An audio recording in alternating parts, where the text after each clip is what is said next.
And it's time. Welcome, everyone. Today, we are having the second webinar of 2024 in the Innovative Universities Global Webinar Series. Okay, may I have the next slide, please? Before I introduce our speaker and our today's case, which is Asian University for Women, I want to remind everyone about the format of the webinar. Yeah. Okay, so the webinar lasts 60 minutes. We, as usual, begin with a short presentation of the case institution. Then we follow up with the discussion. You may leave your questions in the Q&A section or in the chat. We will find them in both places.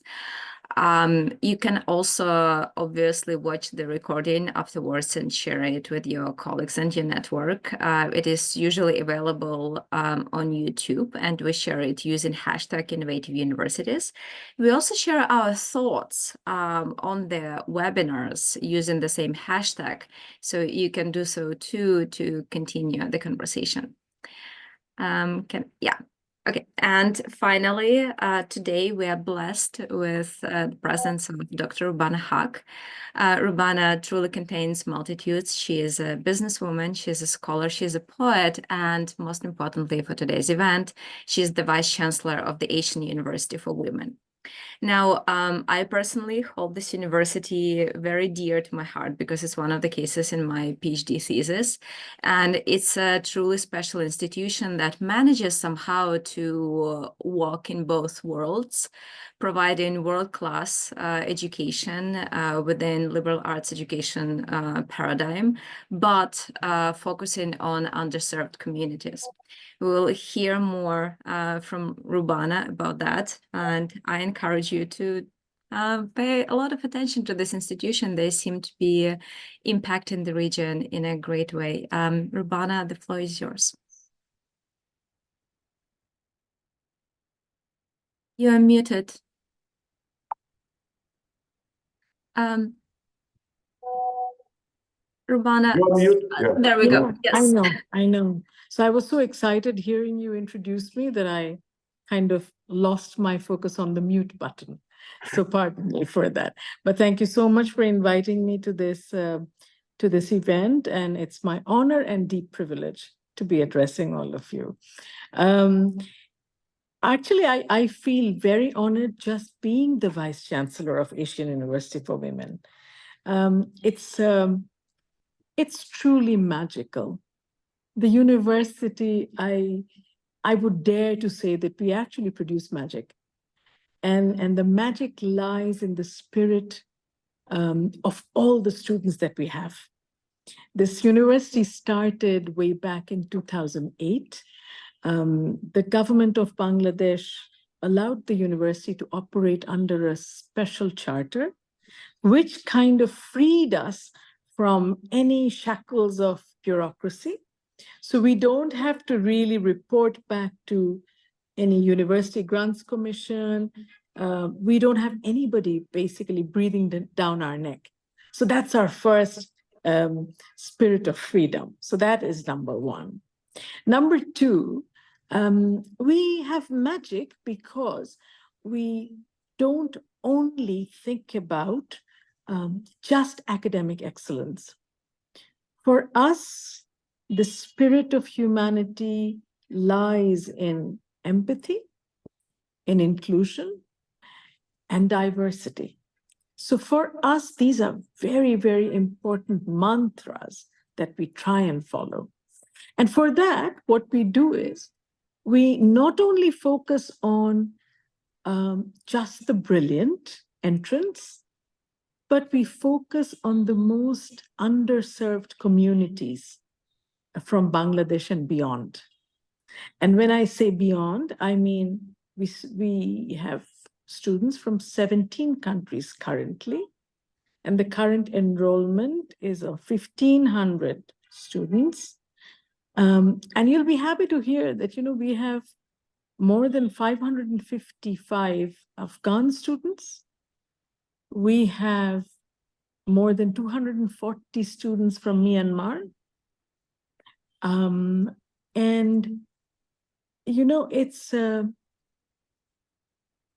it's special because we've had to go through a lot of barriers, and we had to overcome a lot of obstacles to get these people in. So for us, it's a university which experiments with social and global conditions. So we not only have amongst us students from the most disadvantaged community, students who have faced extreme displacement and discomfort. So we also have students who are extremely persecuted in their own communities. So we have 550 Bangladeshi students amongst them, but the rest even come from Yemen, Syria, India, Nepal, Sri Lanka, Bhutan. So we have scholars from everywhere. We make sure that they are very ready when they get into the university. Now, when they come in, we just don't straight away take them into the university. We give them some preparation time. So by preparation time, I mean, we almost give them 2 years, if not 3, to get ready. And we happily and very proudly call it the pre-UG trail. So it's pre-undergrad. And over there, what we do is we have 6 levels. In the first 3 levels, we just teach them basic English and very basic math. And then in the next 3 levels, we make them go through basic computer literacy and, of course, a little more advanced math, including pre-calculus. So we're trying to advance the standards as much as we can so that they can keep up with the university requirements. But while we were doing that, we also realized that we had to bring in the Rohingya community, the refugees from the camps in Bangladesh. They all landed up in Cox's Bazar.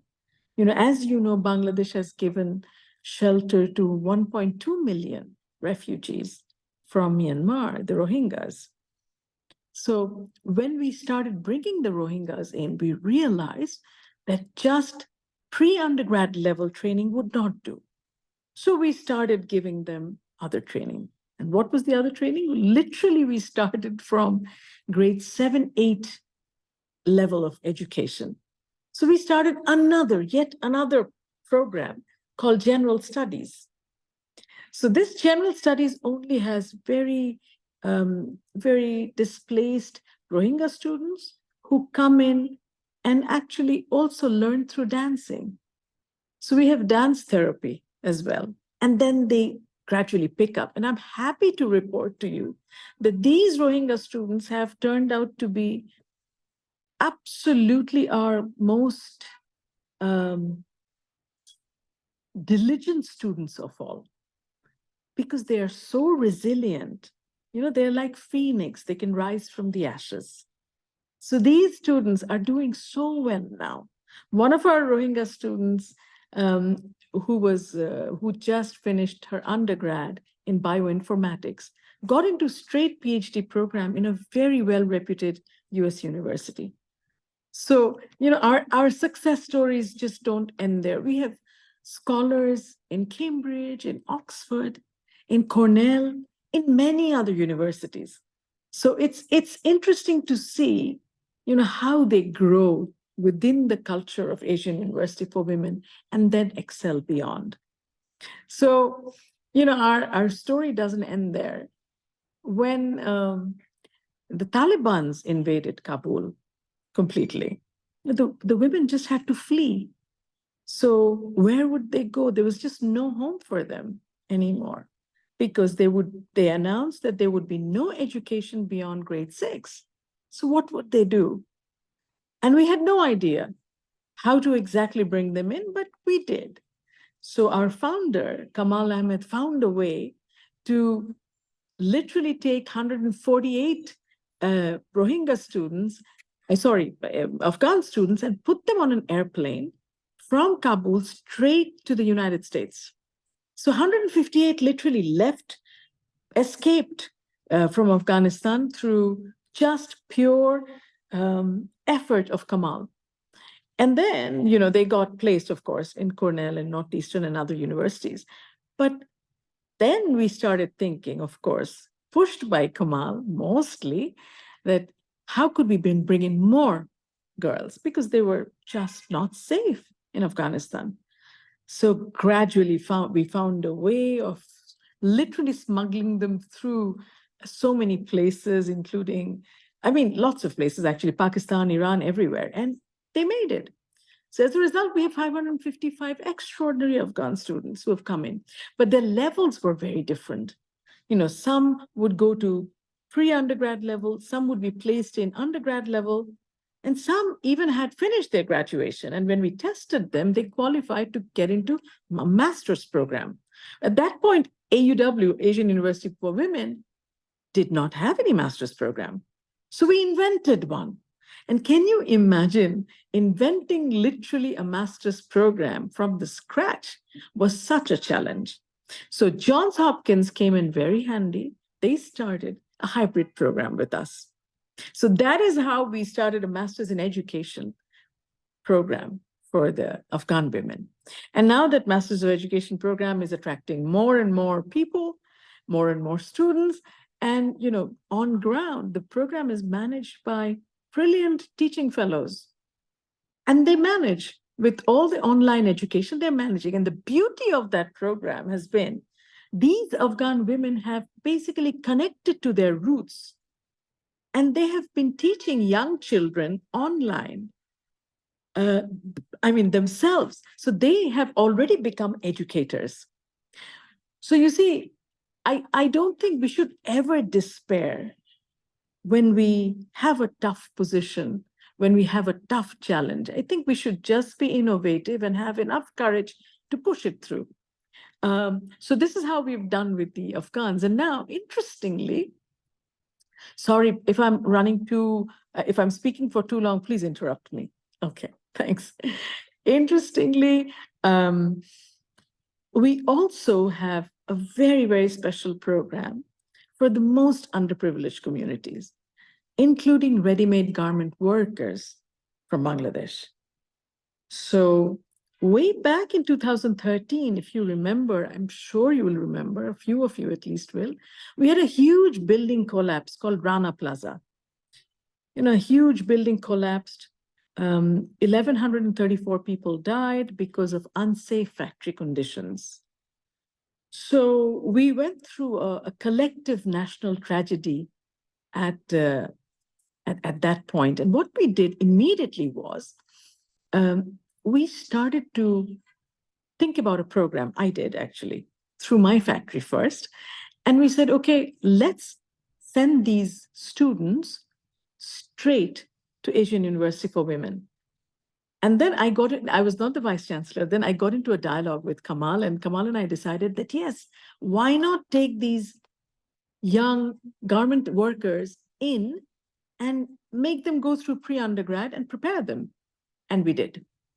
So I think what happened was sheer magic after that. These women came in, and then 4 of them have turned out to be now garment entrepreneurs. So they've not only graduated from being just a student right after their graduation, they've started their own business of a buying house. So that is Asian University for Women in brief. I'm open to any questions, any discussions that you may have that you want to have with me. I'm happy to do that. Rubana, thank you very much. It's like a fairy tale. You mentioned the word magic, and indeed, these stories about Rohingya students, about Afghan women, they touch our hearts. But our webinar is pretend to be analytical. So let's try to uncover the magic. Let's try to understand how it's possible that we have in relatively poor country, Bangladesh is country with the so-called low income country. In the country with a lot of problems, we see the institution which is not just a shelter, but institution that brings knowledge, skills, hopes for underprivileged groups. It really looks as a very unusual and magical thing. So let's try to uncover it a bit. By the way, you mentioned that there are a couple of slides. We can, if you want, we can show them now. Or yeah, sure. I mean, I think one of the questions that you're trying to ask is about how do we make it? yeah. So when we talk about the underprivileged segment of the society, since I talked about the garment workers, I think I can quickly make you go through the Pathways for Promise program. Mm-hmm. I think you'll enjoy this. So next slide, please. Mm-hmm. So if you see that, you know, it started in January 2016 when we came into the discussion of bringing in the ready-made garment workers and also the Rohingya refugees and everyone else, madrasa students. And next slide, please. So a couple of, Mm-hmm. factories just, started taking part in the program. And this was where the public-private partnership actually started. So these foundations and these factories basically just, made sure that these scholars were funded. So while IKEA Foundation and, sorry. Yeah, I look at this slide and I see two big chains of clothing shops, right? Clothing production, Levi Strauss and Uniqlo. I assume they have factories in Bangladesh. They don't have factories, but they work with factories in Bangladesh, yes. So they don't own factories, but they have factories, they have suppliers who work for them, yes. I see. So, and so they are participating in funding the program for the workers, for women workers from these factories. Very interesting. Thank you. Just for clarification. Yeah. No, that's fine. And then you will see that how gradually, the next slide, please, how gradually we've actually increased from 2016 to 2020 from, the number of students. We literally have 800 plus students now in under Pathways for Promise program. So out of the 1,500, 800 are literally Pathways for Promise right now. So, sorry, also for clarification, is it full-time program? Or yeah, absolutely full-time. So they leave their factories. I see. They leave their workplace and they come. And the interesting part is, while they leave their factories, the factories continue paying them the salaries. Okay, and there is no hard and fast rule that they have to go back to the factories after their graduation. There's no need. But the factories just pay for them. But of course, our tuition is much more. So the rest is covered by generous donors. Okay, so the first batch actually graduated and just graduated. And it's been just wonderful. So almost from 12 countries, we had 800 students. The next slide, please. And we've had 10 cohorts. There are 22 ready-made garment companies who send their workers. They've also been recruited.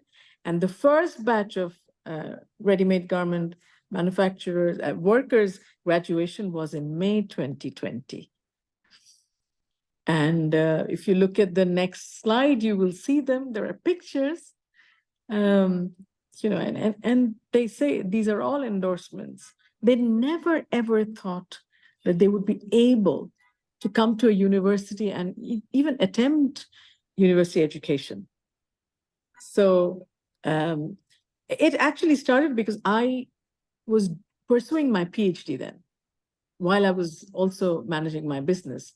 And then when I walked through the lines and I thought, the sewing lines, I thought, if I could pursue my PhD at 50 at that point of time, I was 50 years old, why wouldn't these young women have a second chance at life? And that is how it started. Can we have the next slide? I think we have nice pictures in the slides. The next slide, please. Now, if you look, no, not this one, the other one, the previous one, thanks. And you see, they're saying the way I present myself and the way I think has changed, because they never thought they would even speak in English. And they're just super fluent now. It's just not about English, it's about their analytical ability to analyze situations and solve problems and face difficulties. So they literally are change makers now. And the next slide actually shows Sadhika. Sadhika majored in economics, and right after she graduated, she joined a financial institution then. But before she came to the university, she was just a quality inspector in one of the factories. Now, after having worked at AUW as a research assistant of the Writing Center and teaching assistant, Sadhika has basically started a new business along with her other friends. And that is of buying more garments from us, the companies. So she used to work for us and now she's buying from us. If you look at the next slide, you will see the graduate outcomes where they have gone. They've gone to Arizona State University, and they've started working for some great companies already. Mind you, these are just garment workers with no proper formal education. So they have kind of, come a long way. After that, we sort of thought the next slide, please. Because we want industry academia collaboration quite a bit. So we've just started a master's program in apparel and retailing. And there we are accommodating these students so that they can formally also learn the business. So they're going through full-on business courses. And we are hoping that, in about 6 months or so, our first cohort will be out, and most of the garment companies are lining up to just take them, employ them, because they're just so good. And these companies have been coming to class and they've been watching them talk, interact, present. So you see, it's just because we also have magical faculty. This is something that we are very, very proud of. If you just go through the next slides, you will see, these are 2 women out of the first cohort of 22 who were workers and have joined the program. And I think you can share with your friends all the links, because you will hear the students speak. If you, the next slide, I think is of Sabina, if I'm not mistaken, but all of them, the next slides are all pictures of these women. All of them, and go to the last ones, and you'll see, you can literally spot the spirit. The reason why we are so successful, I guess, is because we have excellent faculty from home and abroad. We have great faculty from states, from Europe. We have excellent local faculties. As a result, the people who come to Asian University for Women literally give everything up and come. They have commitment. Living in Chittagong is not easy. Living in Dhaka is also not easy. As you yourself mentioned, that we still are an LDC, part of LDC country, so group. So it's important for us to make sure that our faculty members know what they're signing up for. And all of them sign up for this because it is a very gratifying experience. So this is it.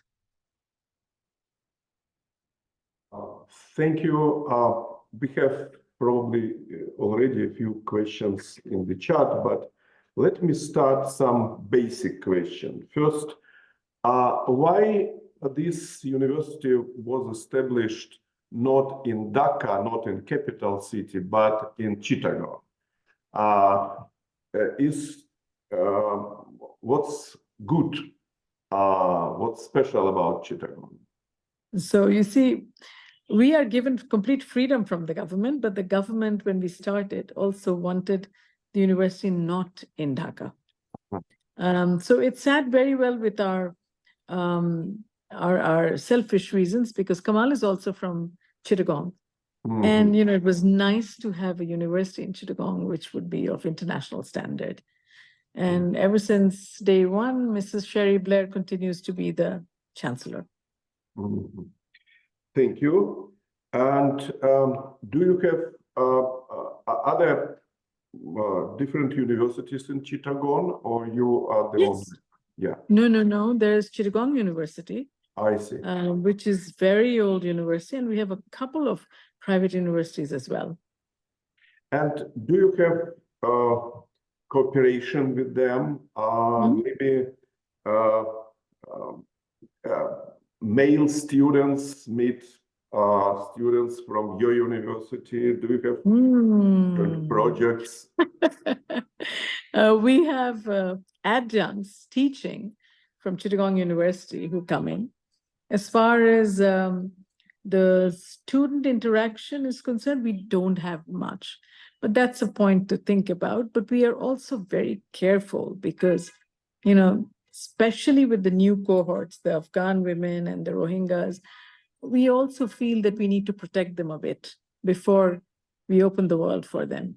So interaction with male students is we haven't really had a formal engagement, but the girls are absolutely at liberty to, leave the campus, socialize, and come back. We don't have any problems with that, as long as they maintain the curfew hours.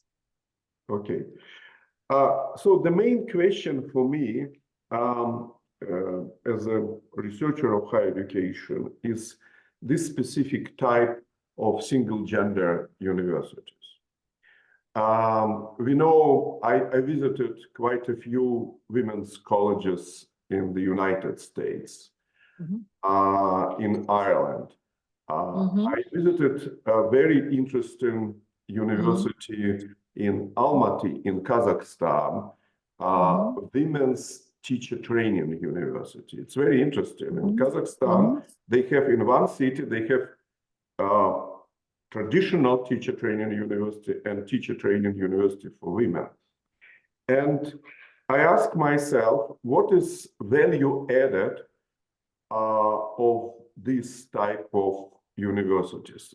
Do you have special pedagogical objectives? Mean that, for example, as you mentioned, to make these women, especially that come from the culture that doesn't empower women, to empower them.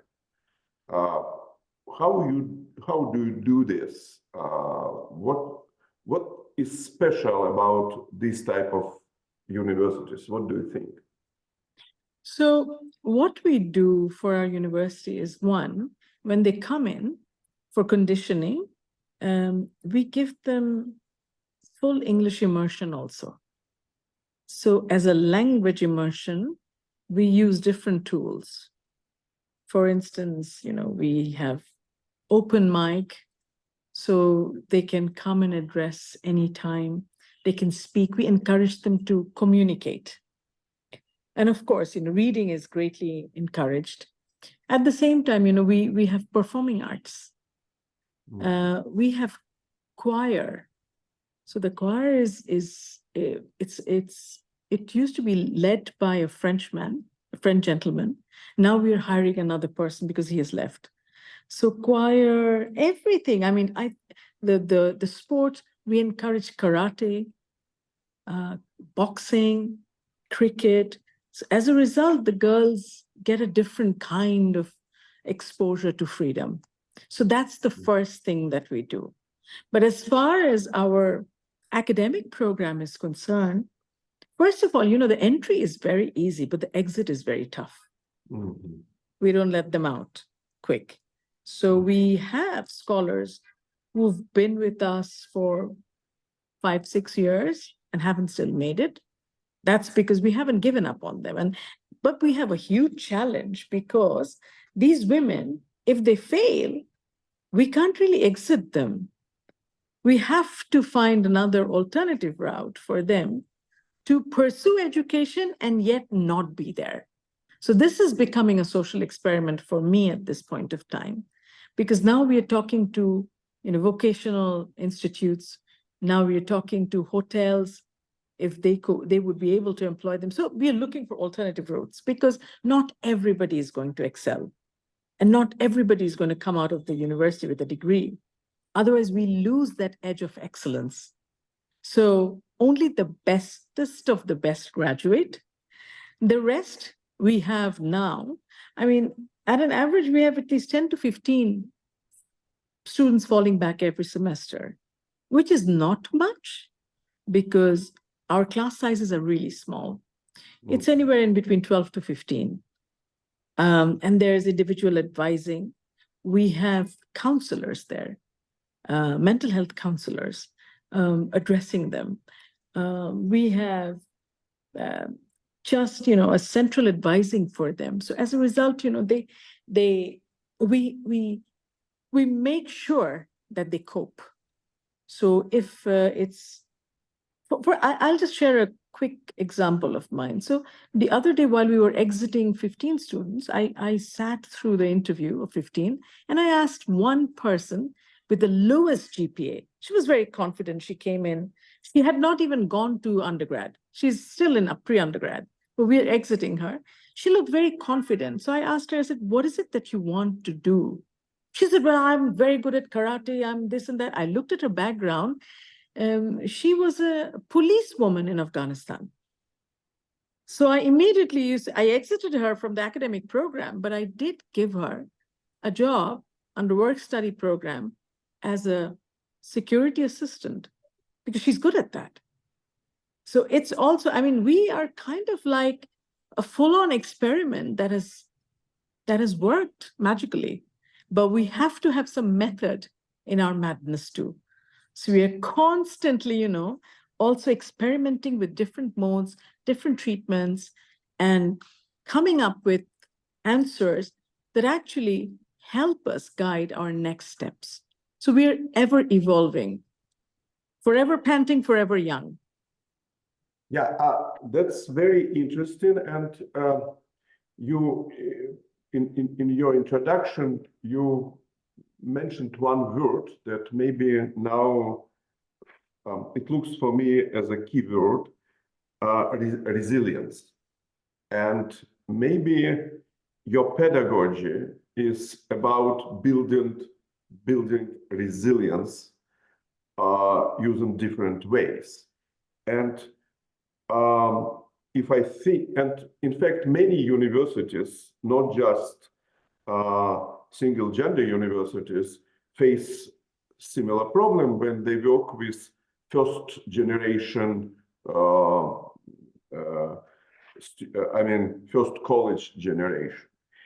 And one of the unique features of your university, and Dara already, we discussed it a bit with Dara, is very intensive and broad and long pre-undergraduate program, and like this pathway to promise, etc.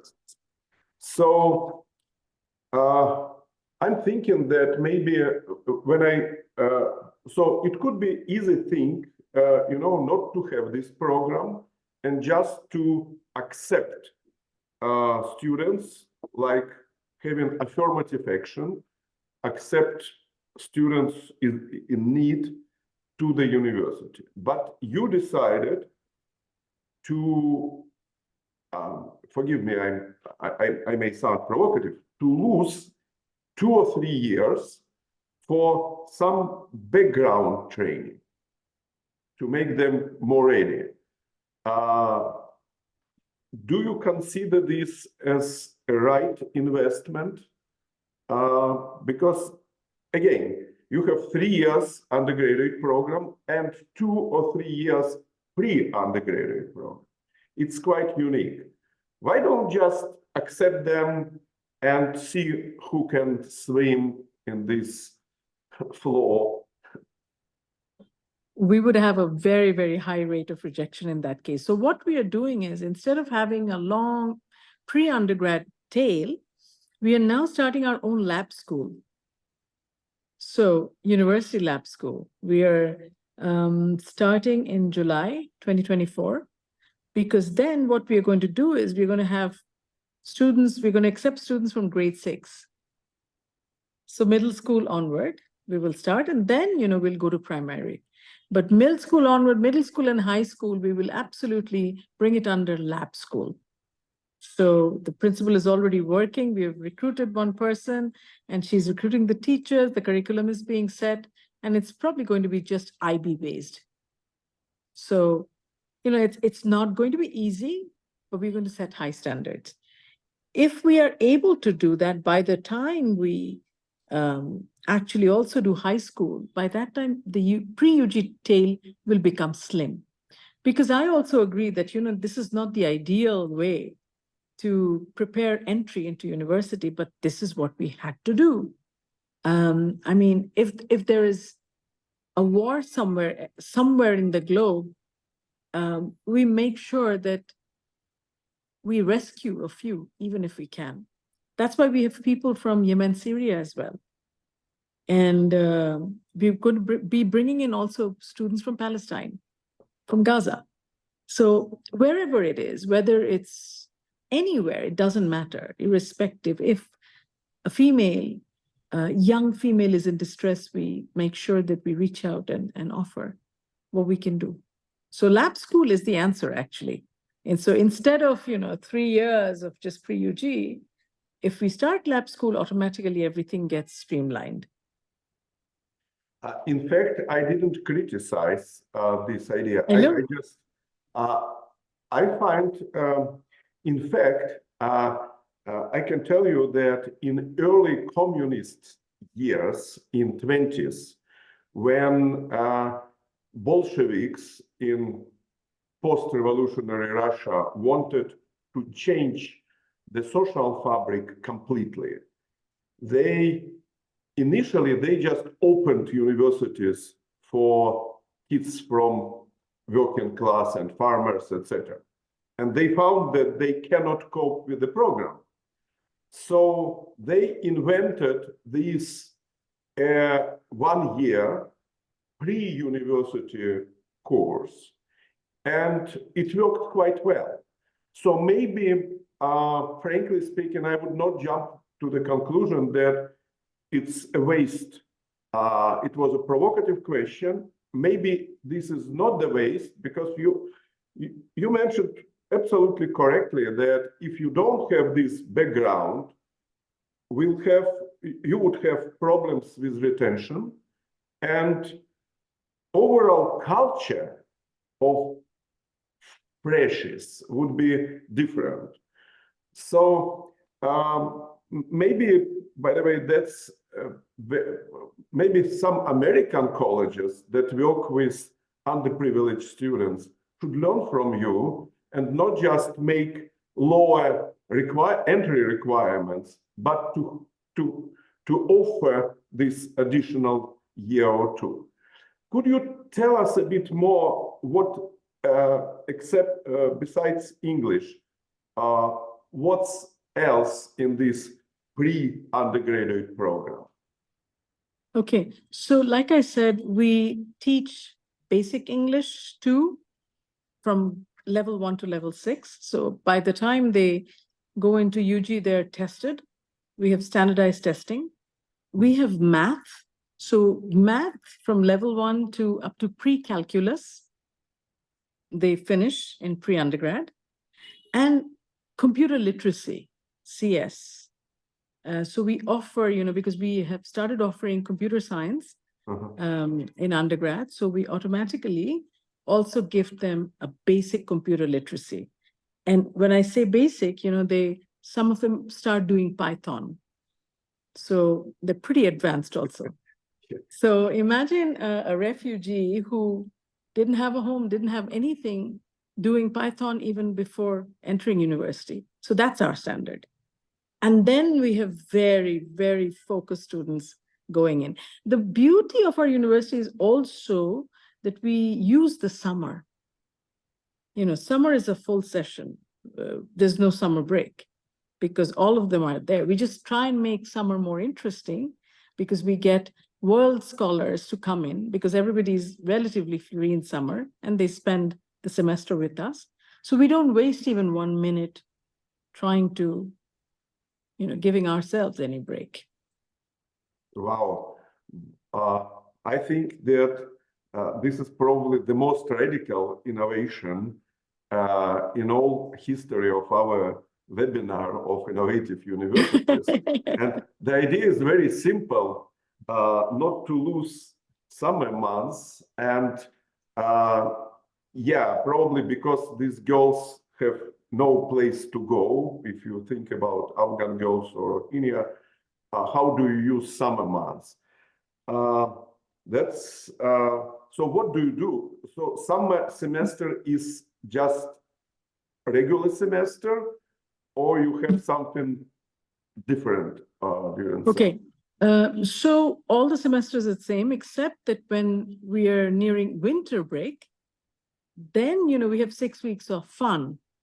So by fun, we introduce them to more dancing, more creative writing, more singing, more theater, movies. And this time we also did 3D printing. So it's everything mixed together. It's like a mishmash. But and fashion shows, all of them had lovely fashion shows. There's such pretty girls. They love to dress up. That's something. We don't have any uniforms as such. So they all dress up. I mean, it's like celebration, and we celebrate every religion, every culture. So, it's a melting pot of diversity. And I think because they don't stay in the same room, so an Afghan girl will be staying with a Rohingya girl, with a Bangladeshi girl, or with a Syrian girl. So they're forced. It's not as if we don't have pushbacks from them, but these girls basically also learn to live with each other.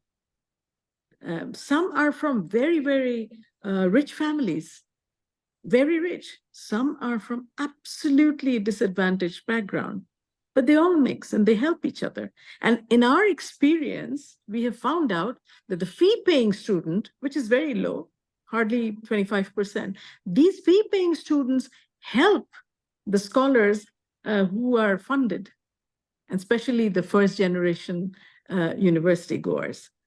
So, it is a social experiment also. We teach empathy.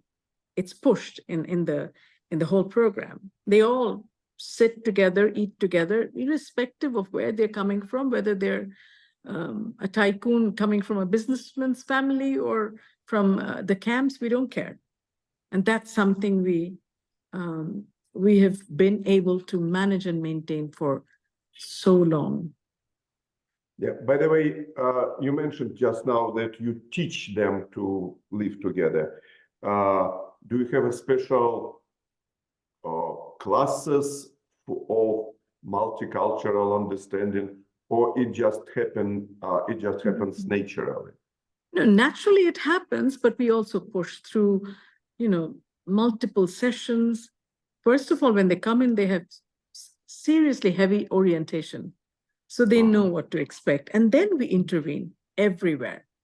So for us, it's important to make sure that when I say we teach, we don't teach by force, but we teach them empathy.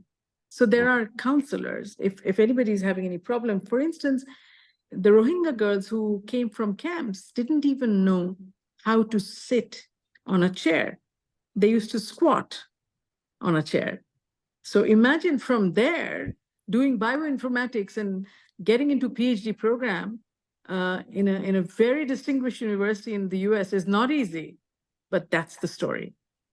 So it happens. It just happens. You must come and visit us. It's really, it should be really interesting.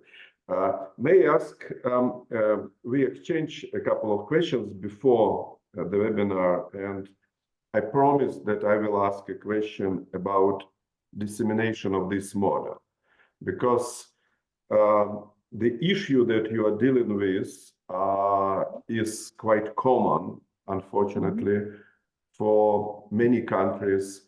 And since your university is young, but maybe you know already other universities that use either the whole model or elements of this model. For example, I personally, I'm working now at one of the most international universities in the world. We have 120 countries represented in one campus. And so we are looking for new ideas how to help these students to live together peacefully. So I like the word empathy. So I learned already, but other universities, maybe in Bangladesh or in other countries, India, Pakistan, that learn from you and use elements of the model. I think it's an extremely difficult model to implement. You know, because we have a founder whose vision is absolutely geared up towards serving the most underserved, that sort of, you know, pushes us. But it's extremely difficult to convince, you know, diehard academics to be flexible, because they go by grades, GPAs, and it's not easy to convince them unless we also infect them with empathy, and a substantial dose of empathy. So anybody who comes to AUW also comes informed.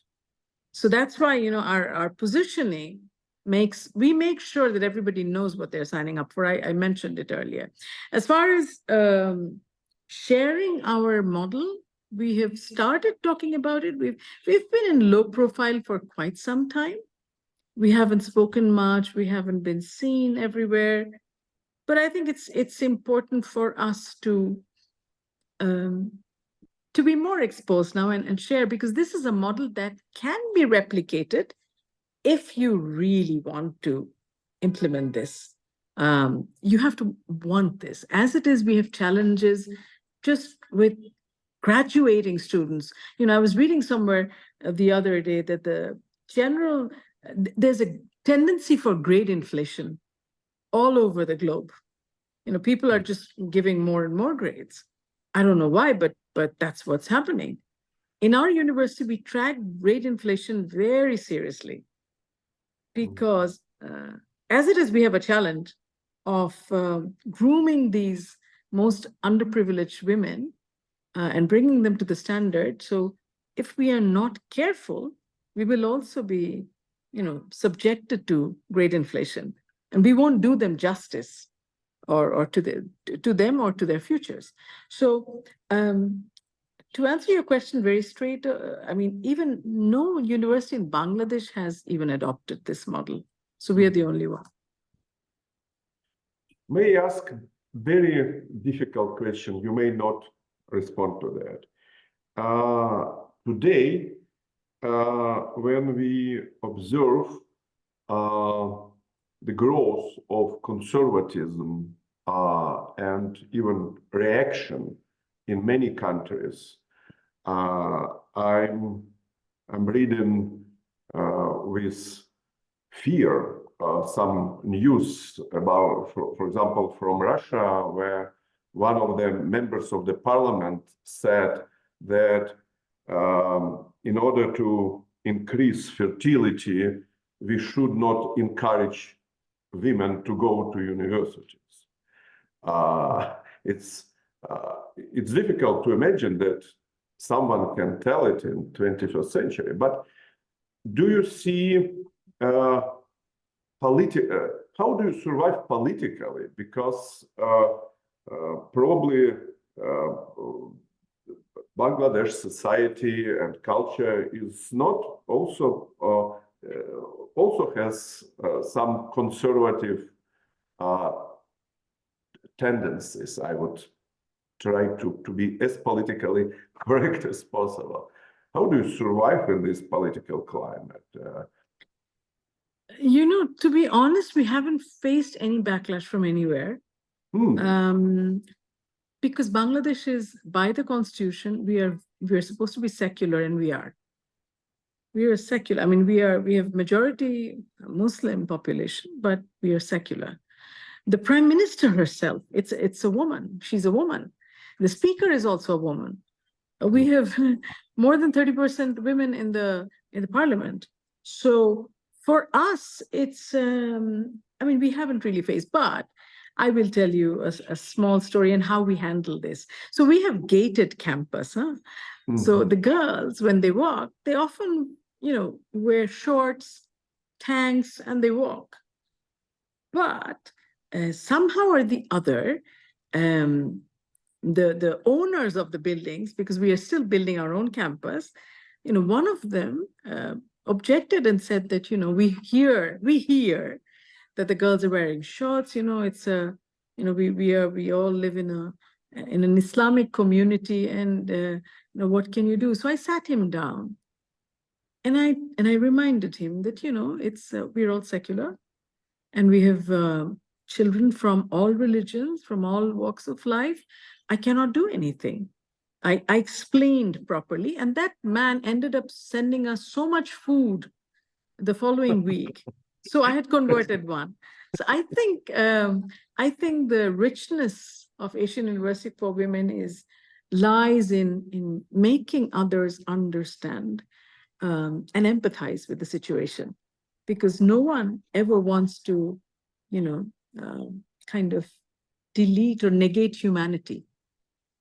So, we just have to position ourselves better and carefully, but we've never, ever faced any threat from anywhere, in spite of being, I was really worried during elections that what would happen if there were, because we just went through national elections, nothing happened. The girls were absolutely free. Yes, we made sure that they stayed indoors when we wanted them to stay indoors, but nothing happened. So I think a lot of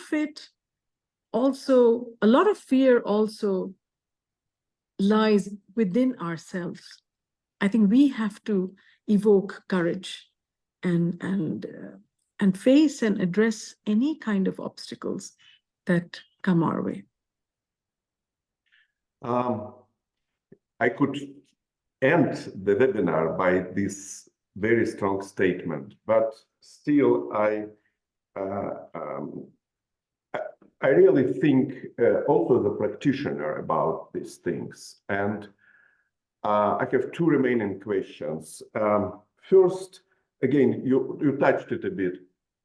I observed, for example, even in our campus, when I see students from, maybe talented students from families with, I would say, very local culture of farmers, let's say.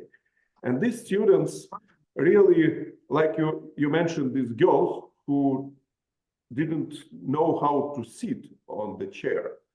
So these simple things, when, again, I have to use words carefully, when some customs could be considered by other people like uncivilized.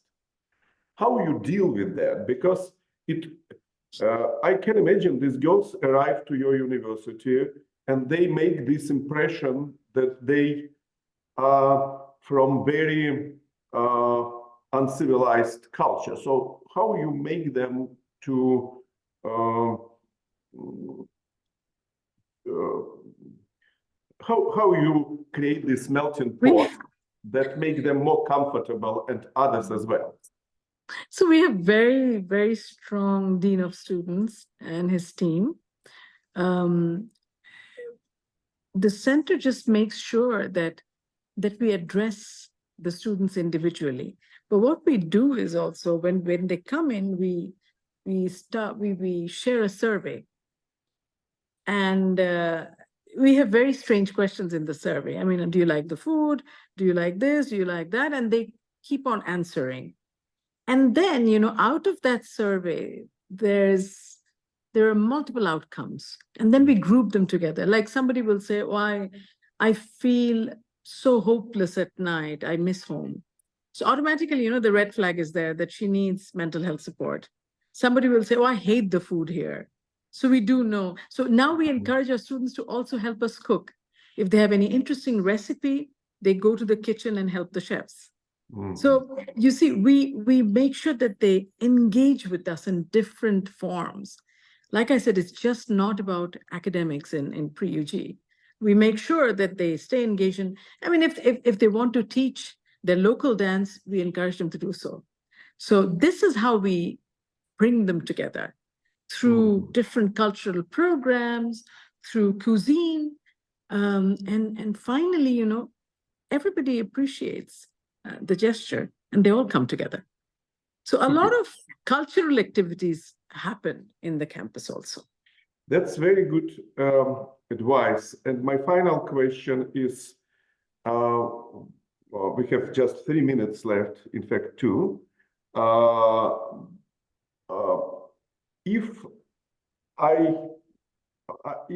work at university and I want to bring students from underprivileged background, I cannot emulate your whole model. What are the critical things to do? I learned, by the way, already that it would be good to have a year at least for preparation, but other things practically that I could implement at my university. I think you need to reach out and see how many communities you want to impact and from which part, whether it's from Asia or somewhere else. I would assume Asia or Africa, wherever. I think you need to map the first generation university goers in areas of your interest, and then just study their culture and where they are in terms of finances. I think economic emancipation is something that you would want to give them. You would want to make them employable. You would want to make, I think employability is one thing that you can think of gifting them with when they, so you recruit accordingly. I think that's the best way of looking at it, actually. So most economically disadvantaged communities should be given preference to your university. And then you'll see they'll learn really, really fast. For our Rohingya population, we've actually, I just bought a painting from a Rohingya girl who's painted the most spectacular image. It's about a woman and her teardrops. I'll share the picture with you. It's just amazing. I don't know how she's drawn this, but she's drawn this because she's crying herself. So we need to also spot those tears and make sure that we understand what the tears are conveying to us. Thank you very much, Rubana. It's a great story, and we finish our webinar. It will be available on YouTube, and more informations will be there. Perfect. So Dara, please, the floor is yours. Thank you. Thank you, Rubana. Thank you, Isak. That was an enlightening and lively conversation. Dear all, our next webinar is about Woolf University. So Woolf University positions itself as a collegiate university. Is it a platform? Is it a consortium? Is it a conglomerate? We don't know yet, and we are very excited to find out. Come in 2 weeks and find out with us. I'll see everyone on, can I have the slide back? I'm lost, yes. I'll see everyone on February the 8th. Thank you for coming. Bye.